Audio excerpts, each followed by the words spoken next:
Ukrainian officials say at least 35 people were killed and 134 wounded early Sunday when Russia fired about 30 cruise missiles at the International Center for Peacekeeping and Security, a military base in western Ukraine near the country's border with Poland. NATO troops in Poland are a scant 25 kilometers away. The military base, not far from Lviv, is where NATO units train with Ukrainian troops and where Western military instructors conduct training. Russia's military continued to pound cities across Ukraine with artillery and airstrikes. 7 civilians, including a child, were killed Saturday in a designated humanitarian corridor when Russia struck the convoy, forcing the civilians to turn around, Ukraine's defense ministry. Ukraine's Deputy Prime Minister Irina Vereshchuk said only 9 of 14 humanitarian corridors were open Saturday. Vereshchuk said about 13,000 people were evacuated along the routes that had been agreed upon as safe passage exits for civilians. Also Saturday, a Russian missile attack destroyed a Ukrainian air base in the city of Vasilki, according to Mayor Natalia Balasinovich, who said an oil depot also was destroyed.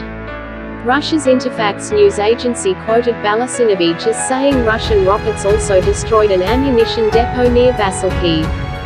Ukraine President Volodymyr Zelensky said in his nightly address Saturday that Russia is trying to create new pseudo-republics in Ukraine to break his country apart. Ukraine will stand this test, the president said. We need time and strength to break the war machine that has come to our land. French and German leaders spoke with Russian President Vladimir Putin Saturday, but France said in a statement they did not detect a willingness on Putin's part to end the war. Ukraine's foreign ministry tweeted Saturday that Russian forces shelled a mosque in Mariupol where 80 people were sheltering. The ministry did not disclose the timing of the attack, but it said some of those in the mosque were from Turkey. Ukraine's military has reportedly said Russian forces have captured Mariupol's eastern outskirts, and Ukrainian authorities have warned of a humanitarian catastrophe in the besieged southern port city. Ukrainian officials in Mariupol said Friday more than 1,500 people have been killed since Russia began its assault on the city, a figure that has not been independently confirmed. On Friday, a senior U.S. defense official said Russia had widened its war in Ukraine by targeting areas in the west of the country and appears to be regrouping troops near the capital, Kyiv, as the United States and its allies increase sanctions on Moscow.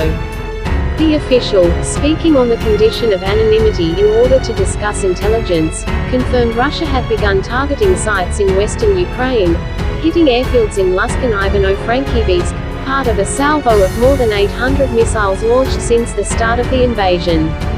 Ukrainian forces were continuing to mount an adaptive and nimble defense that was frustrating Russian forces, the U.S. defense official. The official also told reporters the U.S. is seeing signs that Russian forces, and the Russian Air Force in particular, are displaying a general risk aversion while also showing their inexperience. This is not a military that has great expeditionary capability and experience, the official said. Nothing on this scale. But the official also warned there are indications Russian forces are learning from their early missteps.